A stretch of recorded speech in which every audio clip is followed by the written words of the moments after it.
नमस्कार दोस्तों, आपका स्वागत है यूट्यूब चैनल एसके टेक्नीशियन पर। तो यूपी स्कॉलरशिप 2025-26 और 24-25 दोनों चल रही है, इसलिए मैं दोनों का नाम लेता हूँ हर वीडियो के अंदर, आप देखते होंगे।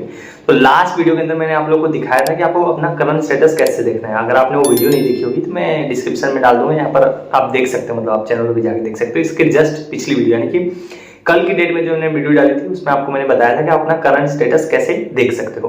तो उस वीडियो के अंदर मैंने आप लोगों से पूछा था कि आपको करंट स्टेटस, क्योंकि देखो आपको मालूम है अगर आप रिन्यूअल किए होगे, आपने अगर पहले अपने यूपी स्कॉलरशिप के बारे में अगर आपने फॉर्म भरा होगा, आपने देखा होगा जो स्टेटस था वो अलग टाइप का हुआ करता था, उसमें उतनी चीजें थी नहीं। लेकिन इस बार का जब आप स्टेटस देख रहे हो, जो स्टेटस यहाँ पर आप देख भी सकते हो, मैं स्क्रीन पर लगा दूंगा देखने के लिए। तो इसमें आप देख सकते हो बहुत सारी चीजें नई नई ऐड कर दी गई हैं। इसमें बहुत सारे सेक्शन नए नए ऐड कर दिए गए, नई रोज हैं, उनमें फीस को लेके बहुत चीजें लिखी हुई हैं और बहुत चीजें लिखी हुई हैं जिसका मीनिंग आपको जो है कि समझना बहुत जरूरी है।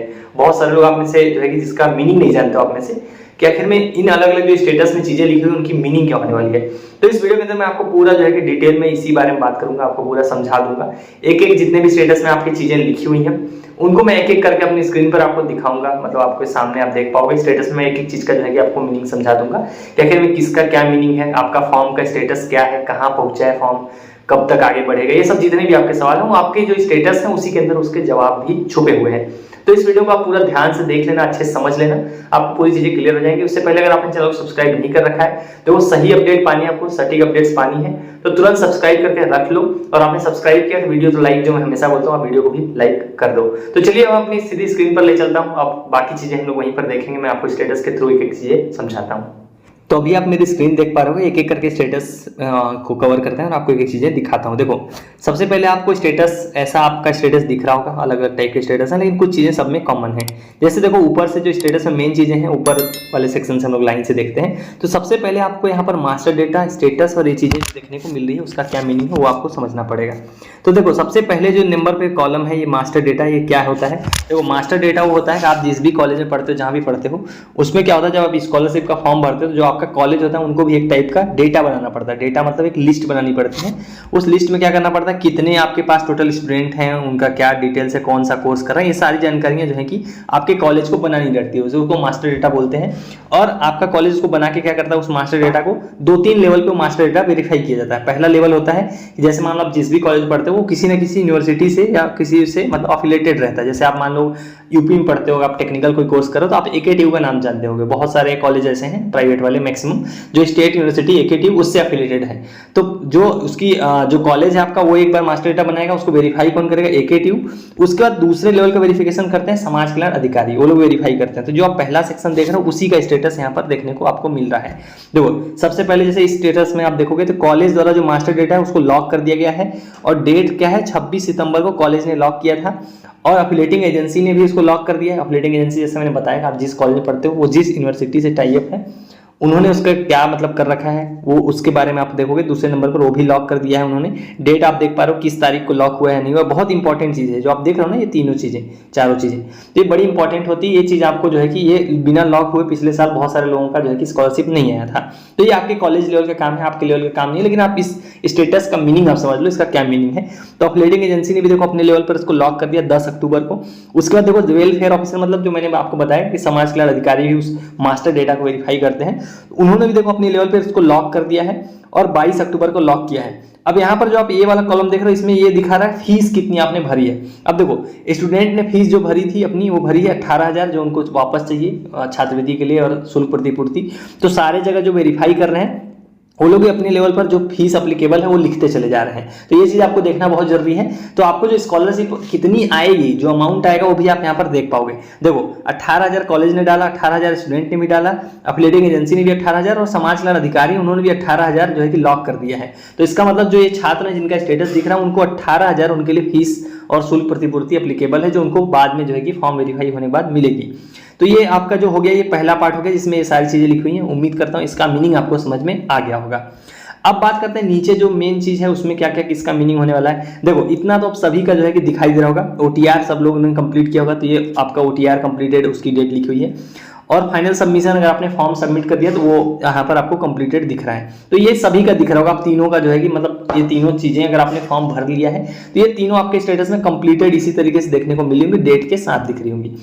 अब सवाल आता है जो मेन अभी तक स्टेटस में जो सबका हुआ है वो हुआ है स्टेटस एट इंस्टीट्यूट लेवल, मतलब आपके कॉलेज लेवल पर क्या स्टेटस है।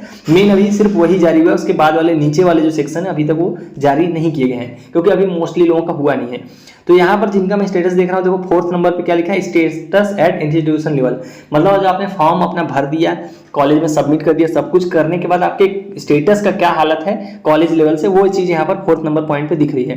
तो जिनका स्टेटस देख रहा हूँ, इनका देखो लिखा है फॉरवर्डेड, मतलब कॉलेज ने 8 नवंबर को इनका फॉर्म जो है कि अपने लेवल से भी आगे फॉरवर्ड कर दिया है। तो ये इनका 4th नंबर पे इसका ये मीनिंग हुआ कि आपके कॉलेज में आपने जो फॉर्म सबमिट किया उसका क्या मतलब है, वो आगे बढ़ा है या नहीं बढ़ा है, वो अगर आपको जानना है तो आपको 4 नंबर पॉइंट पे वो चीज़ देखने को मिलेगी। अब 5वें नंबर पे क्या पॉइंट लिखा हुआ वो आपको देखना पड़ेगा। देखो 5वें नंबर पे वो लिखा हुआ है कि जो यूनिवर्सिटी है एफिलिएटिंग एजेंसी, उनके लेवल पर आपका फॉर्म वेरीफाई हुआ है या नहीं हुआ है। तो चूंकि देखो यहाँ पर ये चीज़ हो गई है तो वो लोग दोबारा वेरीफाई नहीं करते हैं, तो ये भी ऑलमोस्ट आप मान सकते हो गया है। जो इंपॉर्टेंट है वो यहाँ पर आपको 6 नंबर पे पॉइंट पे लिखा है data level after scrutiny with reason. क्या होता है जब आप फॉर्म भरते हो, आपके कॉलेज से जब फॉर्म एक बार फॉरवर्ड होता है तो वो जाता है NIC, नेशनल इन्फॉर्मेटिक्स सेंटर। वो क्या करते हैं, जो आपने डिटेल भरी अपने फॉर्म में वो सारी चीज़ें वो लोग चेक करते हैं अपने डेटाबेस में, उनके पास सॉफ्टवेयर है PFMS करके, उसमें वो सब चीज़ें चेक करते हैं। उसके बाद आपका स्टेटस क्या है, वो सबसे इंपॉर्टेंट है 6ठे नंबर का स्टेप, कि NIC द्वारा आपका जब फॉर्म वेरीफाई किया गया तो उसमें कोई दिक्कत अगर पाई जाती है वो यहाँ पर लिखेंगे, अगर नहीं पाई जाती तो उसको भी ये लोग लिखेंगे। अब देखो ये इस तरीके का स्टेटस पिछले सालों तक था नहीं, तो यहाँ पर क्या लिखेंगे वो कंफर्म नहीं है, लेकिन जो इसका मीनिंग है वो मैंने आपको बता दिया 6 नंबर पे, कि NIC जो है कि अपने लेवल पर जब फॉर्म चेक करेगा तो आपके फॉर्म में अगर कोई गलती निकलती है तो वो इस वाले कॉलम में यहाँ पर जो है कि ये लोग लिखेंगे। जो ये बॉक्स देख रहे हो आप, ये खाली बॉक्स उसी के लिए छोड़ा गया है। उसका 7 नंबर पे है कि आपका बैंक अकाउंट NPCI से लिंक है नहीं है, वो चीज चेक करके यहाँ पर उसके बारे में लिखा जाएगा। और लास्ट में सबसे अंतिम में 8 नंबर पॉइंट पे समाज कल्याण अधिकारी द्वारा जो है कि आपका फॉर्म जब लास्ट में वेरीफाई किया जाता है उसका स्टेटस जो है कि इस नंबर पॉइंट पे 8 नंबर पे देखने को मिलेगा। और सबसे अंतिम में आपका पेमेंट जो है कि आपको पेमेंट मिला नहीं मिला वो सब जो है कि बाद में होने वाला है। तो ये इंपॉर्टेंट जो बाकी 5 से लेकर 9 तक पॉइंट थे, उम्मीद करता हूँ एक एक आपको समझ में आ गया होगा कि किस चीज का क्या मीनिंग है और कब भरा जाएगा, ये सब चीजें आपको समझ में आ गई होंगी। तो ये बहुत इंपॉर्टेंट है स्टेटस को समझना। अब देखो यहाँ पर अलग अलग जैसे मैंने एक स्टेटस आपको दिखाया जिसमें लॉक था इनका, एक आपको दिखाता हूँ। जैसे इनका यहाँ पर देखोगे तो बाकी सब चीजें तो इनकी सेम है, लेकिन आपको में से बहुत से लोग ऐसे होंगे जिनका इंस्टीट्यूशन लेवल वाला स्टेटस ऐसा दिख रहा होगा। जैसे इनका देखो वेरीफाइड है, लेकिन इसको अभी तक फॉरवर्ड नहीं किया गया है। कॉलेज से फॉरवर्ड करना बहुत इंपॉर्टेंट होता है, वो कॉलेज करता है आपका। तो जब आप बायोमेट्रिक लगवा रहे हो कॉलेज में, उसके बाद लोग मोस्टली फॉरवर्ड करते हैं। तो जिनका वेरीफाइड लिखा है, अभी कॉलेज ने आपको वेरीफाई किया लेकिन इसको आगे नहीं भेजा उन्होंने, तो ये आपको इंपॉर्टेंट है, समझना पड़ेगा कि उन्होंने भी इसको आगे नहीं भेजा है। जैसे इनका देखो, एक और आपको स्टेटस दिखा देता हूं। जैसे इनका देखोगे तो इनका भी सेम है, यहाँ पर देखो फॉरवर्ड नहीं किया गया, अभी सिर्फ रिसीव किया गया। रिसीव मतलब आपने जब फॉर्म अपना सबमिट किया है तो उन तक कॉलेज तक ये फॉर्म पहुंच गया, लेकिन उन्होंने ना तो उसको अभी वेरीफाई किया ना ही उसको फॉरवर्ड किया है। 3 लेवल पे आपका कॉलेज काम करता है। सबसे पहले आप सबमिट करते हो तो रिसीव दिखता है, दूसरे नंबर पे आपका जो है कि वो लोग वेरीफाई करते हैं वेरीफाइड दिखता है, तीसरे नंबर पे जब आप फॉरवर्ड करते हैं फॉरवर्डेड दिखता है। तो ये अभी रिसीव्ड दिखा रहा है। तो इस तरीके का आपको अलग अलग स्टेटस का मीनिंग जो है कि समझ में आना चाहिए। जैसे इनका देखोगे तो सेम है, देखो ऊपर देखो मास्टर डेटा में इनका कॉलेज ने तो अभी तक लॉक कर दिया है सब कुछ, फीस वगैरह लॉक कर दिया उन्होंने अपनी तरफ से, फीस कितनी एप्लीकेबल है, लेकिन अभी तक एफिलिएटिंग एजेंसी द्वारा देखो नॉट लॉक दिखा हुआ है और समाज कल्याण अधिकारी द्वारा भी अभी तक लॉक नहीं किया गया है। तो जब तक ये लोग ये वेरीफाई नहीं करेंगे स्कॉलरशिप नहीं आएगी। उसी तरीके से नीचे भी देखोगे तो स्टेटस इंस्टीट्यूट पे वो भी अभी तक कुछ नहीं दिख रहा है, ना तो रिसीव हुआ है, ना वेरीफाइड हुआ है, ना फॉरवर्ड हुआ है। तो अभी तक कॉलेज लेवल पर ही ये फॉर्म पेंडिंग है, जिन लोगों का भी इस तरीके का स्टेटस दिख रहा है। ये कुछ स्टेटस है जो मैंने आपको जो है कि उम्मीद करता हूँ मतलब समझ में आ गया। मैंने आपको मीनिंग पूरी कोशिश की एक एक पॉइंट का मीनिंग बताने की। उसके अलावा अगर आपके कोई और डाउट रहेगा, कुछ समझ में आना नहीं आ रहा होगा स्टेटस से रिलेटेड या कुछ भी हो, तो कमेंट में आप बताओ। नेक्स्ट वीडियो के अंदर मैं कोशिश करूंगा वो चीज कवर करूं।